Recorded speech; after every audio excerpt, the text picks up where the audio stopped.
Welcome to Mission to Inspire, where we share life experiences in our careers, personal lives, society, culture, religion, finance, family, and much more. Meet your host, Shola Ajibade, as she takes you on a ride to fuel your inspiration.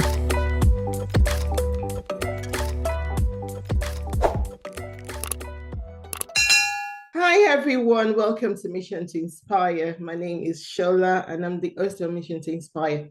We have a very special guest here with us today. She's going to speak about nutrition, diet, weights, balancing your weight and your personality and those kind of stuff. And I journey through that stuff as well. So she's going to really enlighten us today. I'm just going to give you a very brief introduction. My name is Gillian. Hi, Gillian. You're welcome. Hi, thank you for having me. You're welcome so much. Gillian is a health and mindset coach with a focus on helping our clients create sustainable eating habits and a positive relationship with food and their bodies. Through the mindset practice habits model of coaching, she works with clients to create flexibility in their approach to eating, so their habits can support them through all sessions or all seasons of life. Her background includes certification from Precision Nutrition and ANEF Sports Nutrition, as well as professional education in acceptance and commitment therapy, motivational interviewing, as well as binge eating and body image fundamentals.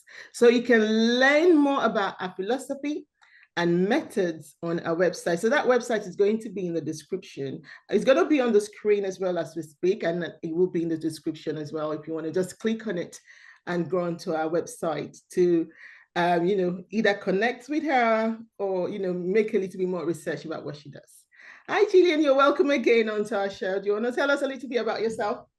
Hi, thank you so much for having me. I think you did a great job of introducing me. And honestly, what I do is really based around a lot of the struggles that I had growing up, and being able to support clients in not having to face those struggles for the rest of their lives is really meaningful to me, because I know how difficult it can be when food and your body are a big struggle in your life. That's true. That's true. Thank you so much. So today, as I said before, we were talking about her journey into the knowledge of nutrition. So she's already said a little bit about her struggle and how she coped well growing up. So if I may ask you this question, if you can tell us what your journey was like from knowing nothing about nutrition and diet to where you are now. Yeah. Wow. That is a big question. So I'm going to try to make sure this is not like an hour-long description. Okay. But essentially, I was someone growing up that was really resistant to any changes to the way that I just wanted to eat. And a lot of that had to do with the fact that food was pretty restricted in my household. We had a very sort of clear breakdown of like, this is healthy, this is not healthy, this is what you should be eating, this is what you shouldn't be eating. Mm-hmm. So there was a lot of like shame and guilt around food. And so when I was younger, I would often go to friends' houses and I would eat all of the like delicious snacks and things that they had that I wasn't allowed in my house. Oh. People laugh at me when they hear this now, but I didn't eat vegetables until I was 20 years old. I actually pretended I was allergic to vegetables. And so genuinely, up until I was a 20-year-old, my diet consisted mainly of like beige food. Oh. And when I started to realize like, I don't feel good, I had gained a pretty good amount of weight in not a very long time period. Mm-hmm. And this is also as someone that had kind of always struggled. I was never like very, very overweight, but I was kind of like a chubby kid for most of my life. And I was really self-conscious about that. Right. And so I sort of knew like, oh, vegetables are good for you. Maybe I should try to eat more of them. And so I started experimenting with like including just, slight changes to what I ate. Like instead of ordering a pizza at the college cafeteria, I would order like a salad. And little by little, I started to learn, and I realized how powerful these tiny shifts were in my nutrition. Mm-hmm. But I also have to mention here that it took a really dark turn, because at one point I was really balanced and, eating what I believe to be, quote, healthfully. I had already done one of my health coaching certifications. I had a pretty good understanding of nutrition. And then I started to get really, really, I guess obsessed is the sort of the best term for it, with what I looked like and wanting to really look like I worked out. And so I was training really hard at that time. I was training CrossFit and Olympic weightlifting. And I started to take what were healthful habits around food, and they turned really obsessive. And so from there, I already knew a lot about nutrition. I had a really amazing understanding of like what a protein is, what a carb, what a fat is. But I think one of the things, and I know we're going to talk about this later, is that the over importance of what my body looked like, and the belief that what my body looked like was such an important part of me, led what was like a healthy balance between, working out, eating fairly healthy, and like enjoying my life, turned into something kind of dark. And I think it happens for a lot of people as they start experimenting with shifting their diet, and it can turn into something quite obsessive. And so that's why now I work with individuals to find that sort of like happy medium between paying attention to their nutrition without obsessing over it. So I guess that's sort of like my journey. Wow. It didn't take you a very long time though to notice that you had to do some, make some changes to your diet and nutrition. Well, you know what I would say, like this whole period of time, like from when I was like, you know what, I need to eat a vegetable, to where I am, like the state that I'm in now, which is like a pretty balanced relationship with food. I'm not obsessed. I eat all types of food. I have all types of food in my kitchen. I eat fairly balanced meals. Don't really worry about it. To this point was a total about like 11 years. Right. So it was actually a pretty long trajectory of like, I had a few years in which it was, not overly complicating my diet or my workouts. And then about 4 or 5 years that were actually quite deep into being highly, highly restrictive with what I ate. Even to the point where, I was so restrictive that I lost my menstrual cycle. I started to lose my hair. I was cold all the time. I was waking up in the middle of the night starving. Yeah. So it was a pretty long journey, but it's one that I am so happy that I was able to go through, because I understand both sides of the spectrum now. I understand what it's like to be someone that has no idea what they're doing with nutrition. And I also understand what it's like to be someone that is like, I know way too much about nutrition and now I'm obsessed with it. Wow. What a journey. So considering your journey, what advice would what is your advice for those who struggle with their diet? Yeah, I think so. This is an interesting question, because I think quote unquote struggling with their diet could mean different things, right? Right. Okay. And so if it's someone that's like, I don't really know what to eat for like a general healthful approach to nutrition, and they're like quite on the beginner side where they don't really know much except for like, what they see on the internet or whatever, I would say start with really small changes, like really small changes. So for example, my first change that I made way back when was like, as I said, instead of ordering like pizza or a burrito, I would order like a Chinese chicken salad or a Caesar salad, which isn't even like a Chinese chicken salad is mostly like dressing and croutons. But for me, it was a change that got me used to eating vegetables. And that change snowballed into me actually, like, I love vegetables now. And so I would say if you're on that side, like start really small, and also look at where you're getting your information from, because if it is extreme, it's probably not going to be a long lasting solution for you.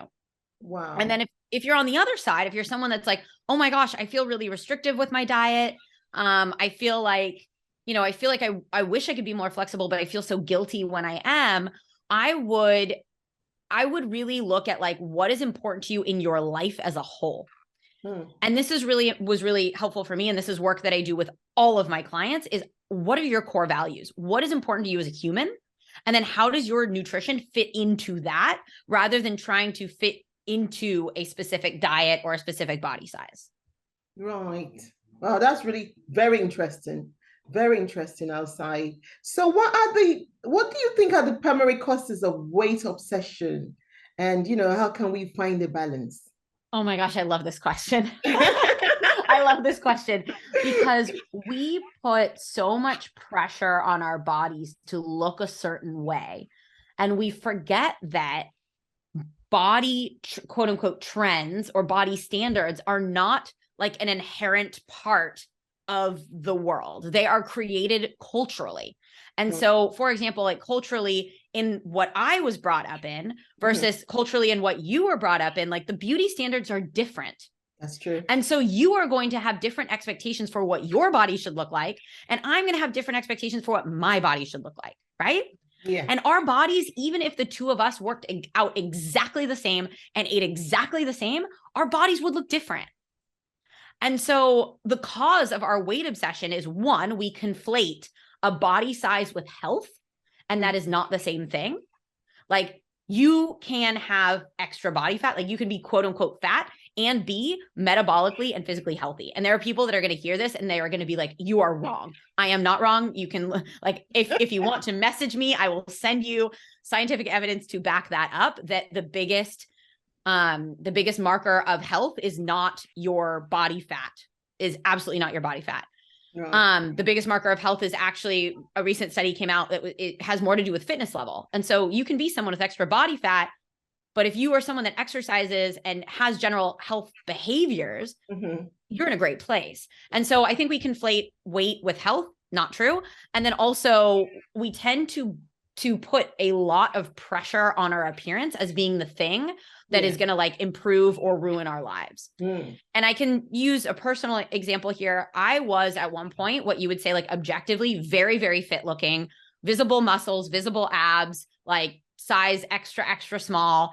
And my, we always think like, oh, whoever I'm attracted to is going to be more attracted to me if my body looks better. Right. Yeah. Many people would have said that my body looked better at that time. And now I have a lot more jiggly bits. I have extra body fat on my body, and my dating life has never been better. And that has to do with the fact that we believe that what is attractive or what is going to make us successful is what our bodies look like. And that is absolutely not true. And if you ask the people that value you, the people that you care about in your life, they genuinely do not care if you weigh 10 pounds more or 10 pounds less. Right. Wow. That's interesting though. Because as you said, we all want to look a certain way, because of our profession, our personality, what you're saying is really interesting. So we should generally seek or believe the conception of people that genuinely are in our lives and have interest in us, basically. I think if you were to ask the people that are closest to you and the people that care the most about you, if you were to ask them like, what are the most important things about me for you? I doubt, and maybe, we all have like people in our lives that maybe contribute to some of these thoughts or feelings. Yeah. But the people that are closest to you, that you feel the best around, that you care about the most, they don't love you because of your body weight or your body size. Wow. That is so interesting. Thank you so much for that. You're welcome. No, I know. Thank you so much. Do you have any inspirational advice for people out there that might be going through what you've been through before? Yeah, I would say, going back to values, I would say take stock of like what is truly important to you in your life. Like, what are the things that light you up? What are the things that make you feel joy? What do you want to be remembered for? And get really clear on what those are. You can Google like core values, and there are things online that will give you like a whole bunch of different words that I think it's really important to sort of understand what are the important principles that you want to live your life by. Right. And then look at like, is my approach to nutrition aligned with that? And I'll give a concrete example here. So connection is a really common value for many people. And so let's say someone is like, you know what, I need to go on like the keto diet because that is what is going to change my body. That is what is going to like make everything better and I'm going to feel amazing and blah, blah, blah. But if going on that keto diet doesn't align with your value of connection, like let's say you feel like you can't eat meals with your family, or you feel horribly guilty when you are at an event with friends or family and you feel like you're disconnected from the people in your life because of how you're deciding to eat, like you are not going to be fulfilled, even if that diet helps you lose the weight that you're trying to lose or gain the weight that you're trying to gain, whatever it is. And so understanding like, how can I eat in a way that also supports me feeling connected to the people around me? And that doesn't necessarily mean that you have to finish everything on your plate because grandma put it in front of you. Like there are many ways to connect with people. And this is a lot, like this is a huge part of the work that I do with clients, is helping them understand like, this is what's important to me. And this is how the way that I eat supports that. And when those things are in line, life feels really, really good. Wow. Wow. I thought sometimes that we are supposed to, or the people around us should believe in what we want to do and go with our flow. Mm-hmm. Well, and that is, I think that has a lot to do with like your relationships with the people in your life. Like there are people that you will need to set boundaries around. Like I'll give you, I had to set a boundary with my father when I was working on improving my relationship with food. I had to say, Dad, I know you don't mean it in a bad way, but every time you ask me, are you going to eat all that? Or like you say, wow, I can't believe you're hungry again. Or you comment on what my body looks like. Every time you make those comments, that affects me. And so I need to set a boundary with you and ask you not to do that. And so with that, I think a lot of the way that these things show up in our lives is like, someone will say like, oh, like, I can't believe you're eating that. And we will take that as like something really personal, right? And it's up to us to create those boundaries for ourselves. And you can do it in a loving and a caring way. But for example, if you have a family member that's always commenting on your diet or always commenting on what your body looks like, and you don't like that, it's not up to you to change your body. It's up to you to either let it roll off your back or to be able to say to that person, hey, the way that you're communicating to me right now, like, I know you love me, I know you care about me, but this is how it feels to me. And I would really appreciate if you wouldn't do that. And it takes courage. It's not easy. Yes. Thank you so much for your word of advice and taking us through your journey and helping us understand how we can actually balance our lives and then balance it with our diet. Also, whilst balancing this, we don't have to starve ourselves. I hope please don't starve yourself. Please don't starve yourself. If the diet that you are doing right now is, and this I think is more important than people realize, is if the diet that you are on right now, if your approach to nutrition right now is something that you cannot imagine yourself doing for the long term, it is probably not a sustainable approach to you. So whatever results you achieve as a result of this unsustainable approach, those results will also be unsustainable. Oh, thank you so much. Everyone, have you heard? Oh, well, if you want to connect with Gillian, you will have to go on our website. Our business is actually called Bite Size Nutrition. So as I said, our website address will be in the description. You can click on that and go straight onto our website. Also, social media handle will be on there as well. So you can check it out on social media. Thank you so much for joining us, Gillian. Thank you so much. Thank you. Thank you everyone for joining us today. And until next time, remember to subscribe, like, and share. Thank you so much. Bye. Thank you for joining us today on Mission to Inspire. Subscribe if you have not already done so. Like, comment, leave a message. Let's stay connected. Let's jointly inspire the world.